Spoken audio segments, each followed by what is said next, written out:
Graça e paz, Deus abençoe. Estamos iniciando o nosso Sinais da Volta de Cristo de uma forma um pouco diferente do que você está acostumado a ver aí nos YouTubes. Estamos fazendo toda uma sequência lógica, por isso nós estamos iniciando o módulo 12º, então são 12 módulos já, mas eu realmente continuo afirmando, tem que assistir desde o primeiro, para que você entenda a sequência, porque senão você vai se perder no meio do caminho. Hoje nós vamos iniciar, como foi falado, uma sequência dos sinais que já aconteceram em Israel especialmente. Lembrando que quando você pega os módulos anteriores, você vai descobrir que falamos por que Israel é o ponteiro do relógio de Deus e por que a gente tem que analisar as profecias que são dadas para Israel, para que a gente entenda como que Deus vai trabalhar nos últimos tempos com Israel e com a igreja, logicamente. E vamos começar como o primeiro sinal, e na tela sempre você vai ter aí, porque o Isaac vai colocar na tela sempre os dados para que você possa não só analisar, mas copiar, para fazer um resuminho para a sua vida mesmo, acompanhar, para não ficar só no YouTube, mas você pode fazer um estudo sobre isso. E aí vai estar assim, primeiro sinal, a dispersão dos judeus. Parece incrível que isso tem a ver com a volta de Cristo, você vai descobrir. É só me acompanhar que você vai descobrir como tudo vem se encaixando desde a dispersão dos judeus. Essa profecia da dispersão, ela foi dada e aconteceu. É o que eu estou tentando mostrar, que os sinais eles vão se cumprindo. Tem uma profecia, se cumpre. Outra profecia, se cumpre. E aí a gente vai chegar nas últimas profecias que ainda não se cumpriram. E aí você vai chegar à seguinte conclusão: opa, é só acompanhar agora o acontecimento dessas que ainda não aconteceram. Então está aqui Deuteronômio, capítulo 28, verso 25. Está escrito assim: o Senhor te fará cair diante dos teus inimigos. Por um caminho sairás contra eles, mas por 7 caminhos fugirás diante deles. E serás espalhados por todos os reinos da terra. Essa profecia ela é novamente reafirmada, e isso é muito sério quando uma profecia é reafirmada mais de uma vez em 2 livros bíblicos diferentes, é porque a coisa é muito séria mesmo. Levíticos capítulo 26, verso 33. Espalhar-vos-ei por entre as nações, e desembainharei a espada atrás de vós. A vossa terra será assolada, e as vossas cidades ficarão desertas. Veja que coisa tremenda. Deus deu uma profecia através da palavra de Deus para aquele povo, no momento que eles estão recebendo a bênção de Deus da primeira profecia, que era sair do Egito, a libertação do povo do Egito, ir para a terra prometida. E Deus alertou muito eles sobre não fazer certas coisas na terra prometida que abominasse o nome do Senhor e que trouxessem abominação ao povo de Deus. Deus alertou, deu uma lista de coisas que eles não deveriam fazer. E a consequência, se eles fizessem, se eles desobedecessem, se eles realmente não atentassem à voz de Deus, viria a consequência. E a consequência é essa que está em 2 livros, tanto em Deuteronômio como em Levítico, dizendo que eles seriam espalhados por todas as nações e desembainharia a espada através dele. E se você analisar a história de Israel, eles entram na Terra Prometida, eles começam a ter ali verdadeiramente um país novo, algo novo, começam a civilizar, a colonizar a terra, se estabelecer definitivamente, mas eles desobedeceram. Se você analisar toda a história de Israel do Antigo Testamento, você vai descobrir que eles desobedeceram. Eles não obedeceram à voz do Senhor, se esqueceram das promessas de Deus, se esqueceram daquilo que Deus falou com eles. E o que aconteceu? Deus usa Nabucodonosor, um ímpio, mas que Deus usa quem ele quiser. Ele usa Nabucodonosor para cumprir uma profecia. no ano 600 antes de Cristo, veio aquela tremenda, forte invasão e eles foram levados cativos, foram dispersos, espalhados. Isso começou no ano 600 anos de Cristo. E, verdadeiramente, eles foram espalhados por todas as nações da terra, perderam a sua terra, deixaram de ter uma nação e foram espalhados. Isso se chama a dispersão dos judeus, que foi uma profecia, uma promessa, caso eles não cumprissem. E aqui nos chama a atenção para hoje, né? Sabemos que Jesus veio para mudar todas essas coisas, trazer misericórdia, trazer graça, mas uma coisa não muda. Deus é misericordioso, sim, mas ele é santo e justo. O que eu quero dizer? Que em Jesus nós podemos ser perdoados dos nossos pecados. Mesmo depois de aceitar Jesus e cometer algum pecado, podemos ser restaurados pelo sangue de Jesus. Mas guarde bem, o perdão vem, mas a consequência você vai ter que passar. Isso acontece com muita gente que não entende. Deus já me perdoou, já fui perdoado. Por que está acontecendo? Porque é a consequência do pecado, mesmo depois de perdoado. Então, é importante você saber isso. Eles viviam se arrependendo, sim, mas viviam pecando, mas a consequência eles tiveram que passar, e a primeira profecia contra Israel foi a dispersão dos judeus. A gente agora vai para Jeremias, capítulo 25, do verso 8 até o verso 11. E olha que coisa, é muito forte isso, né? Agora estou já em Jeremias, profeta que Deus levantou para restaurar também a santidade da nação. Jeremias foi o profeta que gritou, clamou, chorou contra o pecado. E em Jeremias 25, 8 diz assim: portanto, assim diz o Senhor dos Exércitos, visto que não escutaste as minhas palavras, convocarei todos os povos do norte, diz o Senhor, como também a Nabucodonosor, rei da Babilônia, meu servo, e os trarei sobre essa terra, e sobre os seus moradores, e sobre todas as nações em redor. Eu os destruirei totalmente, e os porei por objeto de espanto e de assobio, e ruínas perpétuas. Farei cessar entre eles a voz de folguedo e a voz de alegria, a voz do noivo, a voz da noiva, o som da moz, a luz do candeeiro. Toda essa terra virá a ser um ermo desolado, e estas nações servirão ao rei da Babilônia 70 anos. Olha que coisa tremenda. Lá atrás, quando o povo estava entrando na terra prometida, quando estavam recebendo a bênção da libertação, Deus alertou: não sirvam os deuses desse povo, não façam comunhão com as trevas, não deixem suas filhas casarem com os povos ímpios. E Deus foi dando uma lista, que você pode ler até no livro de Deuteronômio, capítulo 27 ou 28, quanta coisa Deus falou: não façam isso. Mas no capítulo 28, ele também disse, né, que as bênçãos viriam, se eles fizessem isso, eles seriam muito abençoados. Mas acontece que eles desobedeceram. E lá atrás Deus avisou: se vocês desobedecerem, vocês serão dispersos. E no tempo do rei Nabucodonosor da Babilônia, é o tempo em que Jeremias era o profeta. Jeremias era o profeta exatamente na época de Nabucodonosor. E Jeremias vem para o povo e diz: está vendo?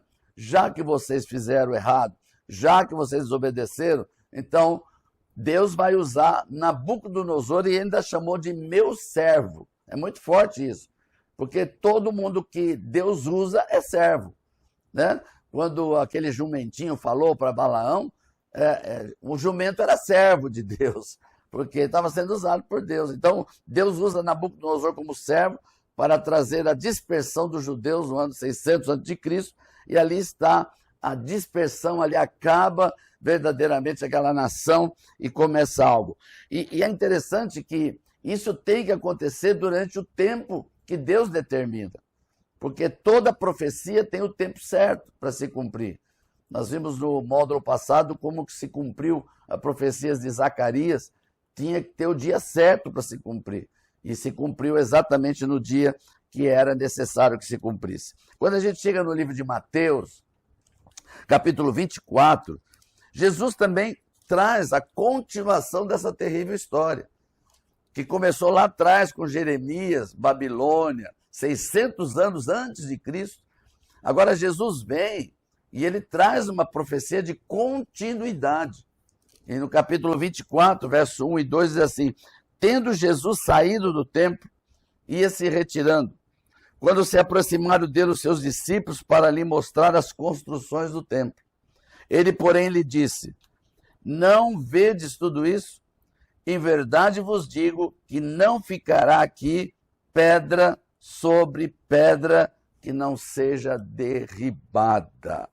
E você sabe muito bem que no ano 70, depois de Cristo, General Tito, à frente do exército romano, entra em Jerusalém e destrói Jerusalém. E aquele restinho do povo que tinha ficado ali, porque já não era mais nação, porque era Império Romano, eles não têm mais nação, eles agora são escravos desde a época de Nabucodonosor. Então ali eles são destruídos, Jerusalém é destruída, porque Jesus falou que não ficaria no templo pedra sobre pedra. Essa é uma questão interessante que eu queria parar aqui. Como que as profecias acontecem de uma forma como Deus exatamente fala, mesmo que para os olhos dos homens parece impossível. Você sabe muito bem que as construções da época eram feitas de pedras, como as pirâmides foram feitas de pedra. E as pedras eram perfeitamente encaixadas umas nas outras, para que houvesse verdadeiramente estrutura para aguentar tudo que estava sendo construído. E o templo de Jerusalém, da época de Herodes, o templo de Herodes, na época de Jesus, esse templo foi construído com pedras. Então, quando Jesus olha para o templo, ele diz exatamente isso: não ficará pedra sobre pedra. Guarde essa expressão, pedra sobre pedra. Então, não é uma questão só de cair o templo, mas o templo vai cair e tem que ficar pedra sem estar em cima de outra pedra. Você pode imaginar a quantidade de pedras que vai estar no chão sem estar uma em cima da outra? Bom, o que eu descobri que foi uma teoria, é uma teoria muito interessante, que quando o Tito, o general Tito, invade Jerusalém, no meio dos soldados passou-se uma frase do tipo: os judeus guardam ouro em pó no meio das pedras do templo. Essa notícia correu entre os soldados romanos. Então, no desespero de achar o ouro em pó, eles tiravam pedra sobre pedra, iam abrindo pedra para ver se tinha ouro em pó, e dessa maneira não ficou pedra sobre pedra. Isso é uma questão que passou pelo meio do povo e passou a ser uma, como diz assim, uma lenda, não sei se é uma lenda, mas uma teoria de que alguém que estudou pôde falar nisso. No capítulo 27, verso 25 de Mateus, vem aí o que Jesus vai falar e o que o povo vai receber, porque a boca fala e essa palavra que saiu da boca é uma palavra boa ou maldita. Se você fala uma palavra boa, você vai comer o fruto dessa palavra boa. Se você fala uma palavra maldita, você vai comer o fruto da palavra maldita. E olha o que aconteceu em Mateus capítulo 27, o verso 25. Né? Jesus está sendo entregue para ser morto, Jesus está sendo entregue para Pilatos, está sendo feito um julgamento.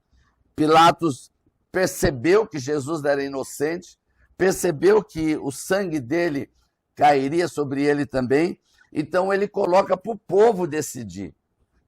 E quando ele fala sobre isso, olha o que o povo judeu disse. Presta atenção na palavra. Verso 25 do capítulo 27. E o povo todo respondeu: caia sobre nós o seu sangue e sobre nossos filhos. Eles acabam de proferir uma palavra maldita, exatamente quando Jesus está sendo entregue a Pilatos. E isso realmente aconteceu, começa no ano 70 depois de Cristo, com a invasão do general Tito destruindo, mas depois eu vou mostrar para vocês um quadro, que eu vou ver se o Isaac consegue colocar na tela, um quadro para você ver que a partir dali, tudo começa a acontecer de ruim, tudo de ruim começa a acontecer para os judeus. Porque todo mundo pensa no ano de 45, 44, na Segunda Guerra Mundial, quando foram mortos 6 milhões de judeus, que também faz parte dessa profecia que eles pediram para o sangue cair sobre eles. Mas se você olhar a cronologia a partir da data que Jesus falou isso, é impressionante como você vai ver a destruição de um povo por causa da palavra que saiu da boca deles. Esse quadro que eu vou mostrar para vocês, possivelmente já vai estar na tela, vai mostrar ano por ano o que está acontecendo com os judeus. Só para você ter uma ideia, não vou falar todos, mas lá no ano de 115, eles já foram expulsos da ilha de Chipre. Se você pegar aqui, em 1096, os cruzados alemães exterminaram a comunidade judia. Então, não é uma coisa de 44, 45 com Hitler, é uma coisa que vem vindo desde a época que Jesus ouviu essa palavra desse povo dizendo: caia sobre nós o sangue desse inocente sobre nós e nossos filhos. E você vai vendo expulsão dos judeus, aniquilada a comunidade, ano por ano. Olha, é uma coisa impressionante. Dá uma olhadinha, nós vamos parar nesse gráfico aí para você olhar como é triste você ver quando a palavra maldita sai da boca de um povo que é chamado povo de Deus, a consequência. 1541, por exemplo, os judeus são expulsos do reino de Nápoles, né? 1927, os judeus são expulsos da Rússia, e aí vai, né? 1871, programas antijudaicos na Rússia, começou até chegar no ano de 48, né? Ou ano de 45, eu posso dizer, esse foi o pior, talvez. Quando termina a Segunda Guerra Mundial, você vê 6 milhões de judeus mortos, né? São cenas terríveis, cenas que incomodam a gente de ver e assim por diante. E aí você vai falar assim, mas acabou? Não. Depois da guerra, em 48, ainda houve perseguição judaica nos países árabes. Então eles estão sofrendo, e sofreram nessa época, a própria palavra que saiu da boca deles, pedindo que o sangue de Jesus inocente caísse sobre eles. Glória a Deus, porque Deus é fiel. Se você soltar uma palavra de bênção, pode ter certeza absoluta que ela vai se cumprir. Se você profetizar bênção sobre sua família, sobre seus filhos, pode ter certeza que vai se cumprir, porque Deus é fiel em cumprir toda palavra que sai da nossa boca, conforme está escrito no livro de Provérbios, capítulo 18, verso 21, que toda palavra que sai da nossa boca, nós vamos comer o fruto desta palavra. Então guarde isso nesse primeiro sinal da volta de Cristo, que é o sinal da dispersão dos judeus. O segundo sinal na sequência, que é o grande milagre, Israel volta a ser nação. Para um pouquinho, pensa comigo. Deus chamou esse povo, nós já ouvimos isso. Deus amou esse povo por amor eterno. Não porque eles mereciam ou porque eles tinham algo especial, pelo contrário, era um povo pequenino, um povo que realmente só a misericórdia de Deus, mas Deus escolheu esse povo. E agora Deus teve que cumprir uma profecia terrível, que é da dispersão dos judeus, e depois a outra profecia que eles mesmos chamaram sobre si, quando pediram que o sangue do inocente Jesus caísse sobre eles e sobre seus filhos, e foram pagando isso. Mas existia uma profecia que eles voltariam a ser nação. Isso não aconteceu assim, por acaso. Tem que estar na Bíblia. Havia uma profecia de que eles voltariam a ser nação. Se a gente estuda a história, você fala, é impossível. Um povo que começou há mais de 2000 anos perder a sua nação, mais de 2000 anos já não tem mais nação, já não falam mais a língua, porque em cada país que eles foram, eles tinham que falar a língua daquele país. Foram perdendo a cultura, foram perdendo todas as coisas. E é difícil um povo que se perdeu por 2000 anos voltar a ser nação. Mas quando tem uma profecia de Deus, não importa se é impossível para o homem, vai ser possível acontecer. Vamos lá, o segundo sinal, Israel volta a ser nação. A profecia, Isaías capítulo 27, verso 6. Isaías é usado para profetizar depois da dispersão. E ele diz assim: dias virão em que Jacó lançará raízes, e florescerá, e brotará Israel, e encherão do fruto a face do mundo. Parece uma contradição, não parece? Primeiro, olha, vocês vão ser dispersos, a terra de vocês vai ser deserto, vocês vão ser horror para todas as nações. Isso aconteceu, foi uma perseguição, eles foram mortos em todos os lugares, perseguidos em todos os lugares, mas havia uma outra profecia, que Isaías disse: vai chegar um dia que Jacó vai brotar raiz novamente. E mais, isso aqui é tremendo, encherão de fruto a face do mundo. Como é que pode profetizar algo desse tipo, se verdadeiramente eles vão ser dispersos e de alguma maneira eles vão ser colocados como horror no meio das nações, numa terra deserta? E Ezequiel, que é o profeta contemporâneo da época, os profetas da época, Jeremias, Ezequiel, Isaías, são profetas contemporâneos dessas épocas. E Ezequiel vem e profetiza no capítulo 36, verso 24. Ezequiel 36, verso 24, ele diz: pois eu vos tirarei dentre as nações, e vos congregarei de todos os países, e vos trarei para a vossa terra. Que coisa fantástica! A profecia é dada no momento que eles estão cativos, no momento que eles estão dispersos. Já recebe uma profecia que um dia eles vão voltar. De todos os países onde eles foram dispersos, eles vão voltar a ser uma nação. E Ezequiel 37, versículo 21 e 22, diz assim: assim diz o Senhor Deus: eu tomarei os filhos de Israel de entre as nações, para onde eles foram, e os congregarei de todas as partes, e os levarei, aleluia, à sua terra. Deles farei uma nação na terra, e nos montes de Israel um só rei será rei de todos eles, e nunca mais serão duas nações. Nunca mais para o futuro se dividirão em dois reinos.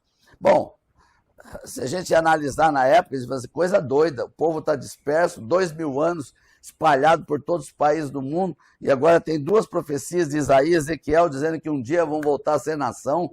Como é que pode? Deus disse: vou congregar vocês de todos os povos novamente, e de todas as nações eu vou congregar vocês.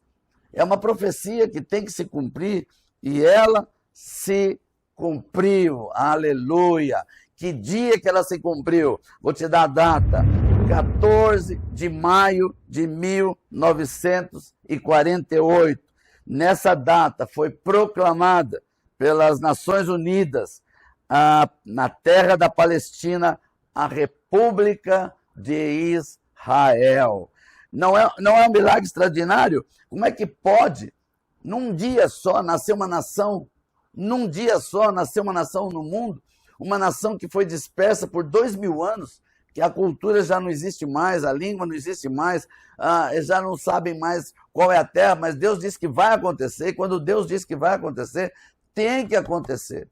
Então, de um milagre extraordinário, essa nação nasceu nessa data. E aí eu queria falar um pouco do Brasil, né? Antes de continuar sobre essa profecia, que nós vamos continuar depois. Mas o Brasil fez parte histórica desse momento.